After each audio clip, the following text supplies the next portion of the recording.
The silence in the mountains was a physical thing. It wasn't an absence of sound, but a presence of it. The low hum of wind through pine needles, the distant cry of a hawk, the rhythmic scrape of my own trowel against stone. It was a world away from the noise I had been running from, the city symphony of sirens and arguments, and the hollow echo in my empty apartment.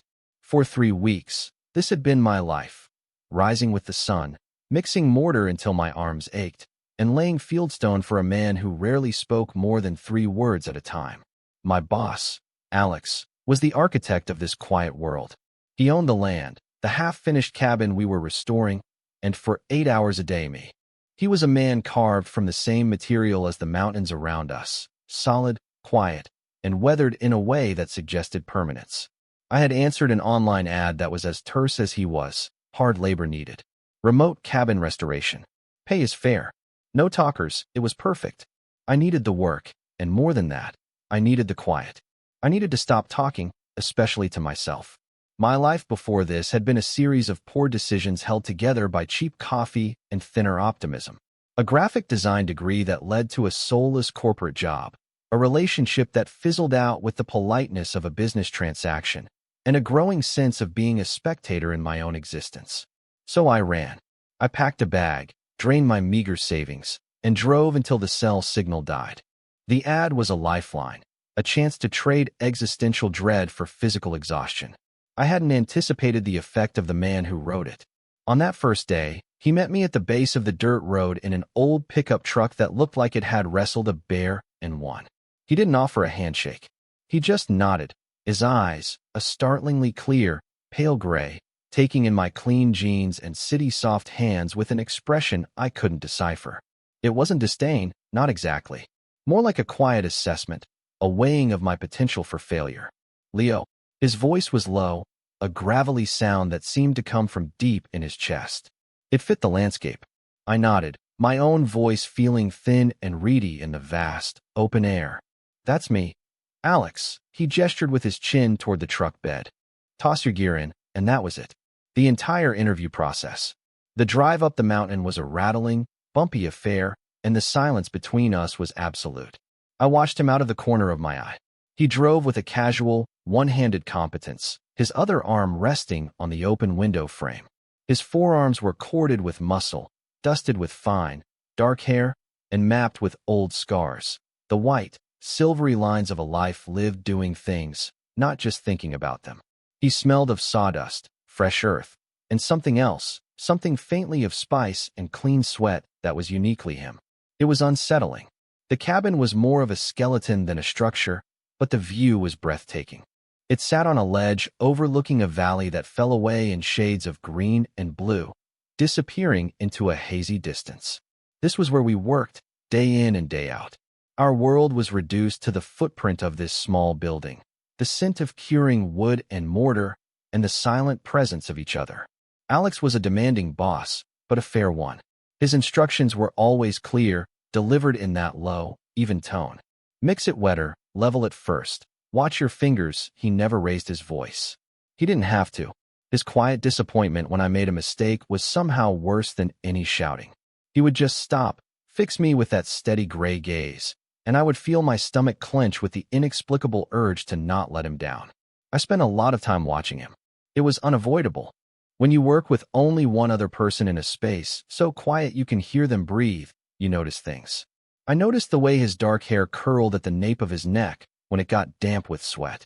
I noticed the small scar that cut through his left eyebrow, giving him a permanently serious expression even when his mouth was relaxed. I learned the rhythm of his work, the focused intensity when he was measuring a cut, the fluid, efficient movements as he swung a hammer, the way he would stand back at the end of the day, hands on his hips, and survey our progress with a quiet, deep-seated satisfaction. He was not a man of wasted movements or wasted words. Everything he did had a purpose, which made the small, seemingly purposeless things stand out even more. One afternoon, a week into the job, I was struggling to lift a heavy beam into place. My arms were shaking, my grip slipping. I was too proud, too stubborn to ask for help.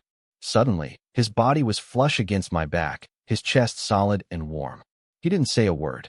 His hands covered mine on the rough-hewn wood, his fingers strong and calloused, and together we lifted the beam as if it weighed nothing. He guided it into the notches, his breath stirring the hair at my temple. "Got it," he murmured, his voice a vibration against my spine. I could only manage a choked, "Yeah."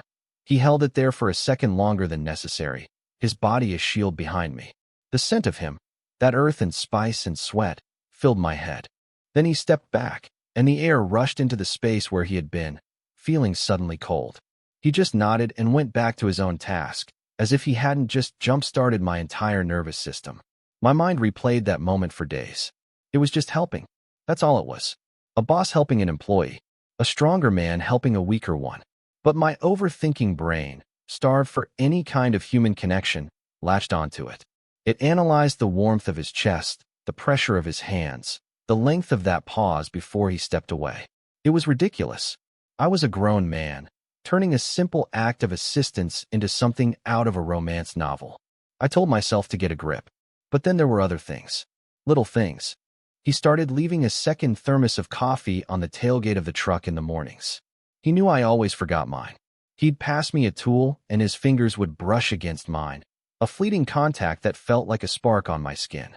We'd sit on opposite ends of a stack of lumber to eat our lunches in silence, but I'd catch him looking at me sometimes.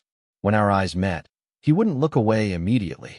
He'd hold my gaze for a beat, his expression unreadable, before turning back to his sandwich. Each glance, each accidental touch, was a stone dropped into the still pool of my loneliness. The ripples spread, disturbing the quiet I had come here to find. I was becoming hyper-aware of him, of the space between us. I measured our days not in hours worked or stones laid, but in the number of times his arm brushed mine, the number of times he stood a little too close, the number of times I looked up and found his gray eyes already on me. I was an idiot. This was a man who hired no talkers, a man who lived in a half-finished cabin on a mountain, miles from anyone. He was the epitome of self-sufficient masculinity. He was not looking at me, Leo, the confused ex-designer with soft hands and a history of running away, with anything other than professional assessment. He was probably just trying to figure out if I was going to break. Still, the fantasy took root. In the quiet of my small rented room in the town at the foot of the mountain, I'd lie awake and think about him. I'd imagine what it would be like if that steady gaze held something more than just evaluation. I'd think about the quiet strength in his hands and wonder what they would feel like if they weren't just passing me a hammer. It was a dangerous, foolish game, and it was the only thing that made me feel alive. The work was hard, but good. My body changed. The softness of my office life was burned away by the sun and replaced with a lean, wiry strength. My hands, once my tools for clicking a mouse, became calloused and capable. I learned to read the grain of wood, to feel the right consistency of mortar, to build something real and lasting with my own two hands. And through it all, there was Alex. A constant, quiet presence at the edge of my world, slowly, inexplicably, becoming its center. One sweltering afternoon, we were framing the last wall. The air was thick and heavy, promising a thunderstorm. We worked without speaking, our shirts soaked with sweat, the air filled with the rhythmic pounding of hammers. I was on a ladder, trying to nail a stubborn joist.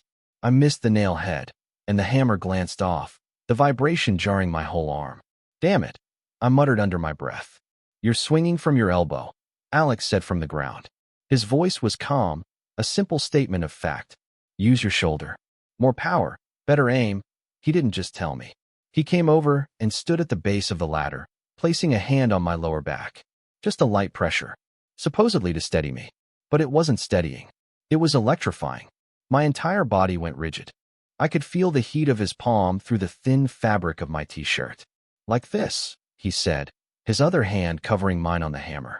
He guided my arm through the motion, a smooth, powerful arc that started from the shoulder.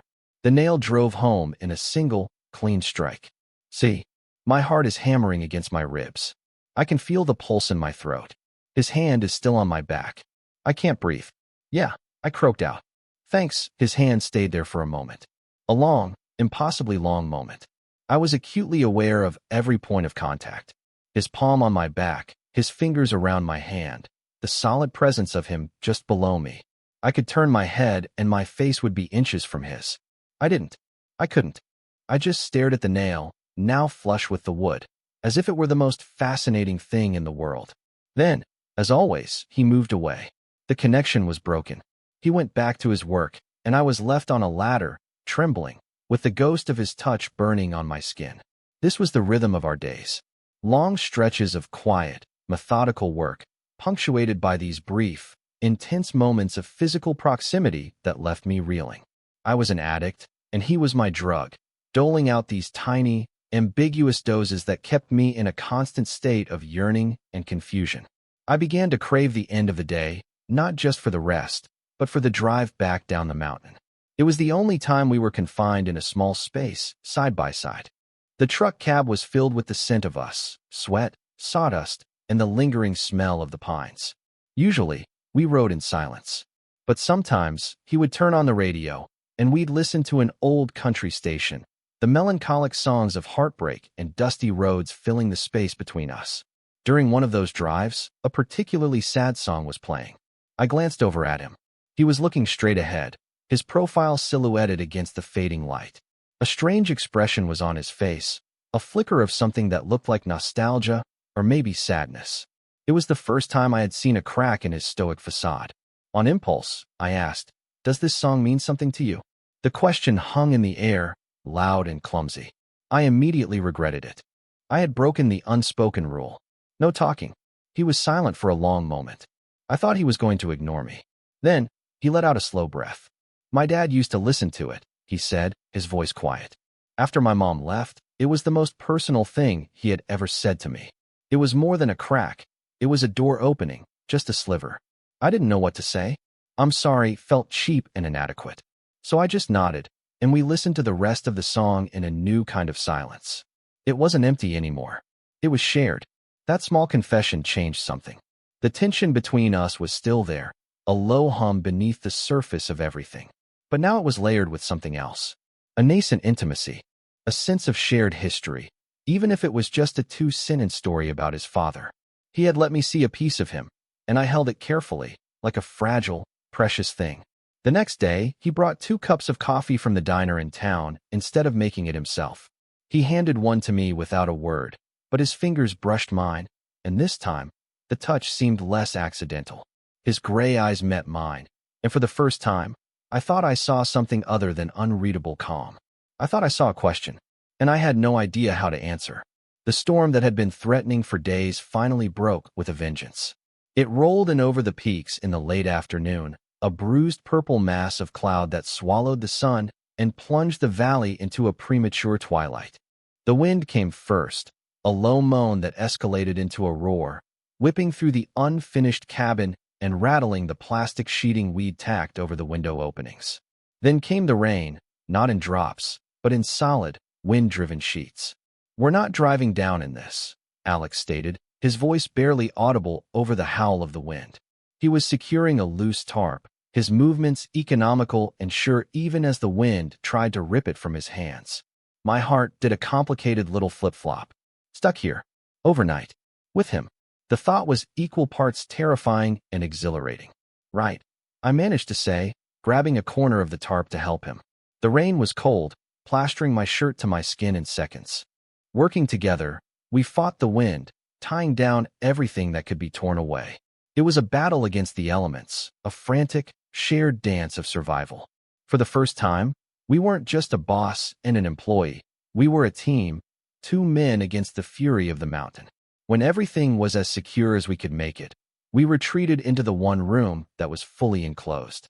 It was small, intended to be a study or a guest bedroom, and it contained our tools, a pile of sawdust, and not much else. Alex had a small propane stove and a couple of old sleeping bags stored in a waterproof chest. The air was cold and damp, and the only light came from a battery-powered lantern he set on the floor, casting our long, dancing shadows against the raw plywood walls. The storm raged outside, a constant, violent percussion. Inside, the silence returned, thicker and more charged than ever. We were trapped in this tiny box, just the 2 of us. The vastness of the mountain had been replaced by an intense, almost unbearable proximity. I could smell the rain on his clothes, the damp earth scent of him. I was so aware of his body, just a few feet from mine, that it was hard to breathe normally. He busied himself with the stove, his back to me. I watched the confident set of his shoulders, the way the lantern light caught the damp strands of his hair. I should have been nervous, or at least uncomfortable. Instead, a strange sense of calm settled over me. For tonight, there was nowhere to run. There were no decisions to make. There was just this room, this storm, and this man. Hungry? He asked, without turning around. Yeah, starving. He pulled 2 cans of chili and a dented pot from the chest. It was absurdly domestic. Here we were, in the middle of a tempest, about to have a candlelit dinner of canned chili on a plywood floor. A bubble of hysterical laughter rose in my throat, but I swallowed it down. We ate in our usual silence, listening to the storm. But it was different now. The silence wasn't a barrier. It was a container, holding us both. After we finished, Alex cleaned the pot with a rag and some rainwater. I watched his hands, the efficient way he moved. I thought about all the things those hands could do: build a house, fix an engine, drive a nail in a single stroke. I wondered, again, what they would feel like on my skin. The thought was so vivid it was like a physical touch. I shifted uncomfortably on the hard floor. He finally sat back, leaning against the wall, and looked at me. The lantern cast deep shadows on his face, making his eyes seem darker, his expression more intense. "So," he said, and the single word seemed to hold a dozen questions. "So," I echoed, my voice sounding weak. He picked up a small wood chip from the floor, turning it over and over in his fingers. "Why do you take this job, Leo?" Really, the question I had been dreading and hoping for. The opening. The door he had cracked open on the drive down the mountain was now swinging wide. I could lie. I could give him a simple, easy answer. Needed the money, but looking at him then, in the flickering, intimate light of the lantern, a lie felt like a betrayal.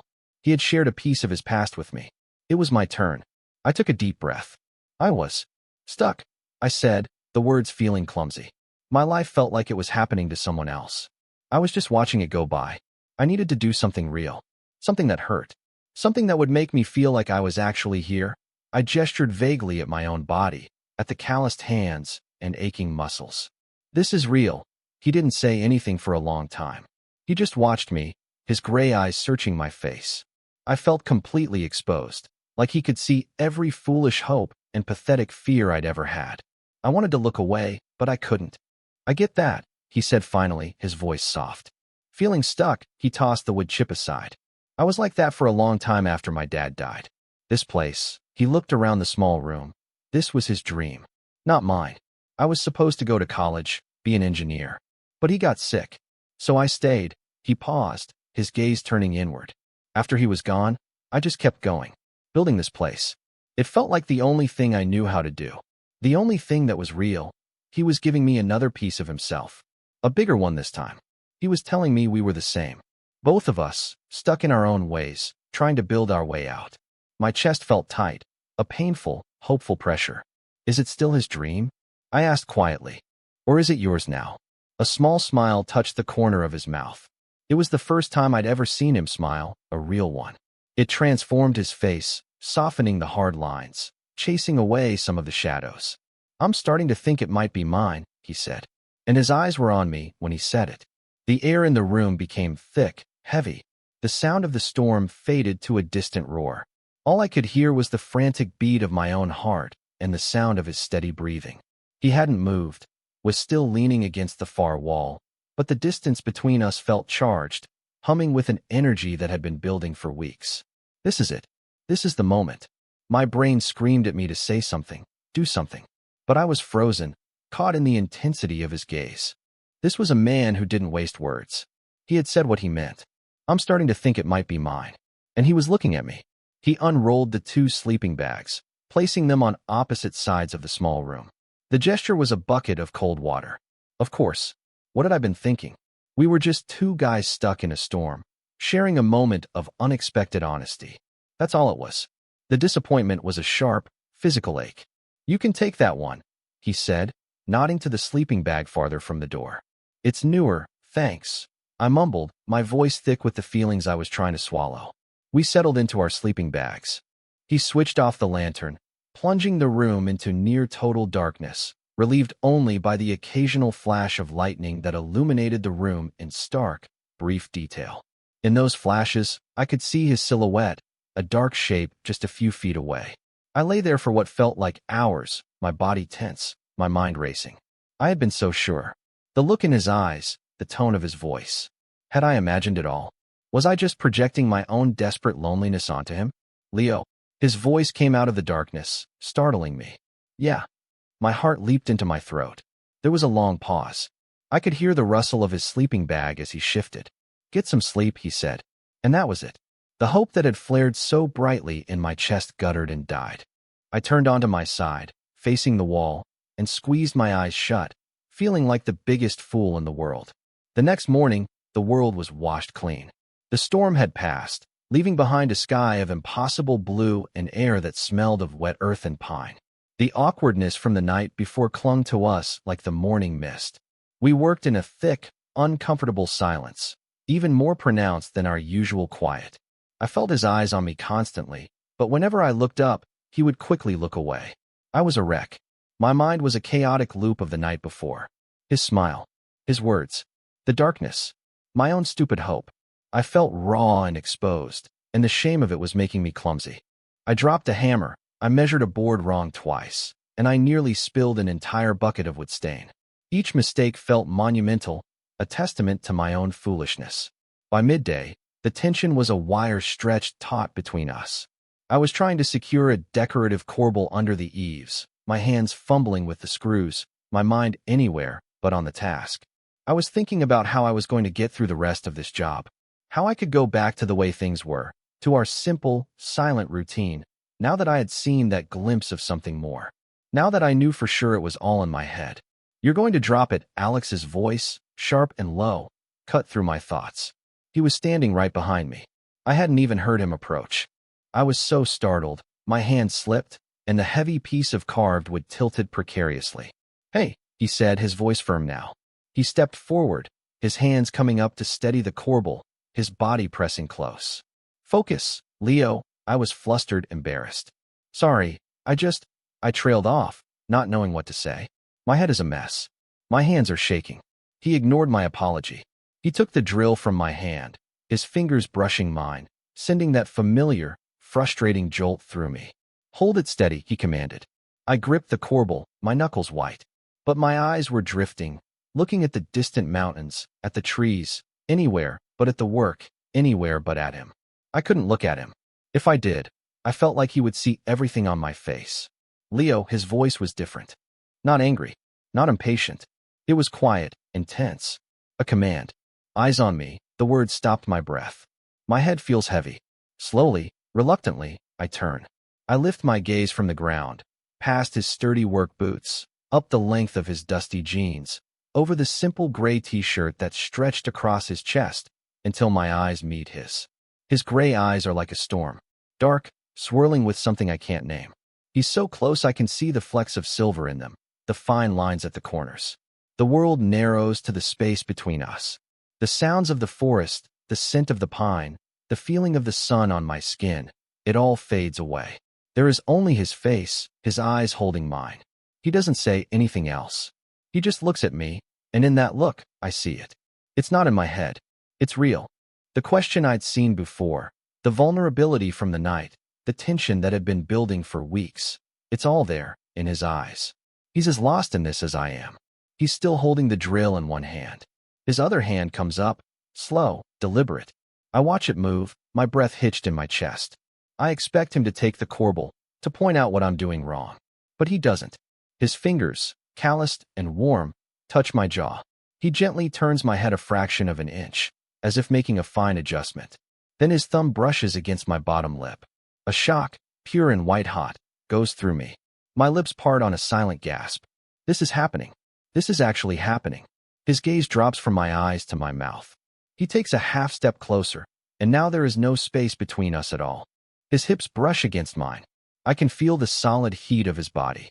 The hand on my jaw slides around to the back of my neck, his fingers tangling in my hair. He tilts my head back slightly. My eyes flutter shut. I can't watch. It's too much. And then his mouth is on mine. It's not a gentle kiss. It's not hesitant or questioning. It's a kiss of certainty, of weeks of unspoken things finally finding a voice. It's firm and searching and desperate. His lips are chapped from the sun and the wind, but they're soft against mine. He tastes of coffee and sawdust, and something that is just him, a taste I feel like I've been craving my whole life. I make a small sound in the back of my throat, and my hands, which had been frozen at my sides, come up to grip his shirt. I cling to him, pulling him closer, trying to erase the last fraction of an inch between us. He groans, a low, guttural sound that vibrates through my entire body and deepens the kiss. His tongue sweeps against my lips, asking for entrance, and I give it to him without a second thought. It's everything. It's the silent lunches, the shared glances, the accidental touches. It's the storm and the chilly and the quiet confessions in the dark. It's the ache of loneliness and the terror of hope all crashing together in this one, perfect, impossible moment. He breaks the kiss, but only to rest his forehead against mine. We're both breathing heavily, our chests rising and falling in unison. His hand is still tangled in my hair, his other arm now wrapped around my waist, holding me tightly against him as if he's afraid I might disappear. Leo, he breathes, his voice rough with emotion. I can't speak. I can only open my eyes and look at him. His face is inches from mine. The storm is gone from his eyes, replaced by a raw, staggering vulnerability. He looks just as shaken as I feel. He doesn't need to say anything else. I don't need him to. For the first time since I arrived on this mountain, everything is quiet inside my head. The overthinking, the anxiety, the fear, it's all gone. Replaced by a single, simple, overwhelming certainty. I have come home. The silence that fell after the kiss was a different creature entirely. It wasn't the comfortable quiet of shared work, nor the charged stillness of unspoken tension. It was fragile, crystalline, a thing that felt like it could shatter with a single wrong word. We stood there for a long moment, foreheads pressed together, breathing each other's air. His hand was a warm, heavy weight on the small of my back, an anchor in the dizzying sea of my emotions. Eventually, reality intruded. The sun was still shining. We were still on a construction site. I was still holding a piece of decorative wood. I let it go, and it clattered to the deck with a sound that was obscenely loud in the quiet air. Neither of us flinched. Alex was the first to pull back. He didn't go far, just a few inches, enough to look at my face properly. His own expression was guarded again, the vulnerability shuddered away. Panic, cold and sharp, pierced through the warm haze of the kiss. He regretted it. Of course, he regretted it. It was a mistake, a momentary lapse in judgment brought on by proximity and stress. We should get back to work, he said, and his voice was carefully neutral. He stepped away, and the loss of his body heat was an immediate, physical ache. He bent down, picked up the corbel, and handed it to me. His fingers didn't touch mine. My heart sank into my boots. That was it. He was pretending it didn't happen. The thought was so devastating I felt my knees weaken. I had to grip the railing for support. I watched him walk to the other side of the deck, pick up his hammer, and begin methodically nailing down a loose board. As if he hadn't just turned my entire world on its axis. The rest of the afternoon was torture. We worked on opposite sides of the cabin, the space between us a yawning chasm of unspoken words and my own frantic, spiraling thoughts. Every swing of his hammer sounded like an accusation. Every time I snuck a glance at him, he was resolutely focused on his task, his jaw set, his profile a mask of concentration. I had imagined every possible outcome of my foolish crush, from quiet rejection to outright mockery. I had never imagined this, a brief, earth-shattering connection followed by a cold, immediate retreat. It was crueler than any outright dismissal. It gave me a glimpse of everything I wanted, only to snatch it away. The drive down the mountain was the worst it had ever been. The silence in the truck cab was a suffocating weight. I sat pressed against the passenger door, trying to make myself as small as possible. I stared out the window at the passing trees, my own reflection a ghostly, miserable stranger. Alex kept his eyes on the road, his knuckles white on the steering wheel. The radio was off. The only sound was the rumble of the engine and the frantic, silent screaming inside my own head. When he pulled up to my rented room, I couldn't get out of the truck fast enough. "See you tomorrow," I mumbled, not looking at him, my hand already on the door handle. "Leo, wait," his voice stopped me. It was quiet, but it held that same command as before. I froze, my heart pounding a frantic rhythm against my ribs. I turned my head slowly. He was looking at me, and the mask was gone. His face was etched with conflict, his gray eyes shadowed with something I couldn't read. He started, then stopped. He ran a hand through his hair, a gesture of frustration I'd never seen him make before. I'm not good at this, at what? I asked, my voice barely a whisper. Pretending nothing happened? The words were out before I could stop them, sharper than I intended. He flinched, but he didn't look away. No. At this, he made a vague gesture between the two of us. Talking. Feelings, he let out a heavy sigh. I didn't regret it, Leo. I just panicked. Relief washed over me so intensely I felt lightheaded. It wasn't regret. It was fear. I understood fear. Fear was my native language. Was all I could manage. He looked down at his hands on the steering wheel, then back at me. I've been on my own for a long time. It's easier, I know, I said, and I did. It was easier to be alone. It was safer, but it was also so lonely. Me too. An understanding passed between us, a silent acknowledgement of our shared solitude. He held my gaze for a long moment, and the tension in the cab began to ease, replaced by a fragile, tentative hope. Tomorrow, he asked, and it felt like a real question this time. Not an order, but a request. I nodded, a small smile finding its way to my lips. Yeah. Tomorrow, I got out of the truck and watched him drive away, the red tail lights disappearing into the twilight. I stood on the dusty sidewalk for a long time, my fingers tracing the outline of my lips. He didn't regret it. He panicked, and he was going to see me tomorrow. It wasn't a solution. It wasn't a promise, but it was enough. The next morning, things were different. The awkwardness was gone, replaced by a shy, nervous energy. When he handed me my coffee, his fingers lingered against mine, and a slow blush crept up his neck. I saw it, and felt my own cheeks grow warm. We were like two teenagers on a first date, clumsy and uncertain, and it was ridiculously endearing. We worked closer together that day, by unspoken agreement. The silence between us was no longer a void, but a comfortable space filled with a new awareness of each other. I found myself watching his hands again, but now the fantasy wasn't a desperate, lonely thing. It was a memory. I knew what those hands felt like in my hair. I knew what those lips tasted like. Around lunchtime, we were installing a window together. It was a heavy, two-person job, requiring us to stand close, our shoulders brushing, our arms overlapping as we maneuvered the large pane of glass into its frame. A little to your left, he murmured, his voice close to my ear. His breath was warm on my neck, and I shivered. I adjusted my grip, my fingers brushing his. Like that. Perfect, he said, but he wasn't looking at the window. He was looking at me. His gray eyes were warm, the color of a summer sky before a storm. The corner of his mouth quirked up in that small, rare smile. My heart did a slow, lazy roll in my chest. I smiled back. We held the gaze for a long, sweet moment, the heavy window forgotten between us. It was a silent conversation, a confirmation of the words he'd spoken the night before. I didn't regret it. The job was nearing its end. We only had a few days left. The thought of leaving, of this bubble we had created on the mountain bursting, was a constant, low-level hum of anxiety in the back of my mind. What were we? A boss and an employee who had shared a kiss? Two lonely men who had found a temporary solace?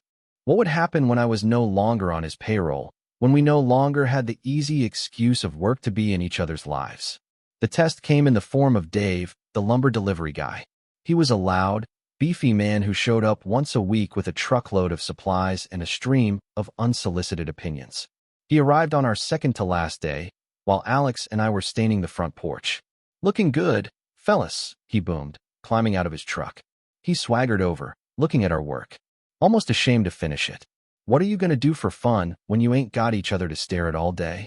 He winked, a greasy, knowing expression on his face. I froze, my staining rag halfway to the deck. My blood ran cold. He was joking, but the implication was clear. Had we been that obvious? I glanced at Alex.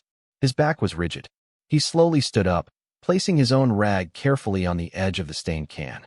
He turned to face Dave, his expression completely unreadable, his body language calm and steady. "We'll manage," Alex said, his voice level. There was no anger in it, but there was a chilling finality. It was a dismissal, clear and absolute. Dave's bluff was called. He blinked, his jovial manner faltering. Right? Yeah. Well, just gotta get a signature. He fumbled with his clipboard, suddenly all business. Alex signed the paper, handed it back, and stood there, silent and immovable, until Dave had climbed back into his truck and driven away, kicking up a cloud of dust. When the truck was gone, the silence it left behind was deafening. I was still frozen in a half-crouch, my stomach in knots. I waited for Alex to say something, to make a joke, to deny it, to do anything to erase the uncomfortable moment. He didn't. He just turned to me, his gray eyes soft. "You okay?" he asked. The simple question, the genuine concern in his voice, unlocked something in me. I let out a breath I didn't realize I'd been holding. "Yeah," I said, my voice a little shaky. I thought, I don't care what he thinks," Alex said, cutting me off. He came over and knelt beside me, picking up his staining rag. He looked me straight in the eye. "I only care what you think," and there it was. Not a grand declaration of love, but something quieter, stronger. A statement of allegiance. Him and me, against the Daves of the world. It was more than I had ever dared to hope for. We finished staining the porch in a comfortable, renewed silence. The anxiety about the job ending was still there, but it was tempered by a new, fragile hope. Maybe this wasn't just a temporary thing. Maybe this was something real, something that could exist beyond the boundaries of this mountain. On the last day, the cabin was finished. It was beautiful. The fieldstone fireplace we had built stood proud and solid. The new windows gleamed in the afternoon sun, reflecting the endless sky. The scent of fresh-cut pine and varnish filled the air. We had built this. Together. We packed up our tools in silence, the finality of the act hanging heavy between us. This was it. The end of the job. The end of my reason for being here. I felt a familiar panic begin to rise in my chest. Alex paid me, counting out the cash into my hand. Our fingers touched, and the simple contact felt charged with all the things we hadn't said. "Well," I said, my voice thick. "Thanks. For the job, you're a good worker," he said, his voice low. He was looking at the cabin, not at me. "You learned fast." This was the part where I was supposed to say my goodbyes, get in my car, and drive back to my old, empty life, leaving him here in his perfect, finished cabin. The thought was unbearable. "Alex," I started, not even knowing what I was going to say. He turned to me then, and his face was serious, his gray eyes intense. He reached into his pocket and pulled out a key. A simple, shiny, new key. He held it out to me. I stared at it, confused. "What's this?"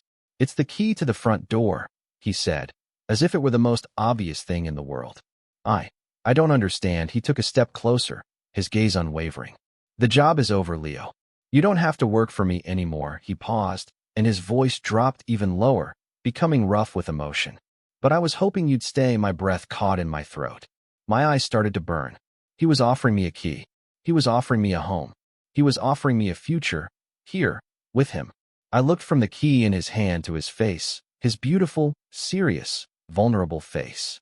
And for the first time in my life, I didn't feel the urge to run. I felt the overwhelming, profound desire to stay. I reached out, my trembling fingers closing around the cool metal of the key. Our hands clasped around it together.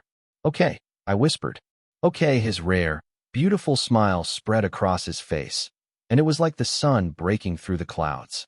He pulled me into his arms, and I buried my face in his neck, breathing in the familiar, comforting scent of him. He held me tight, his arms a strong, safe circle around me.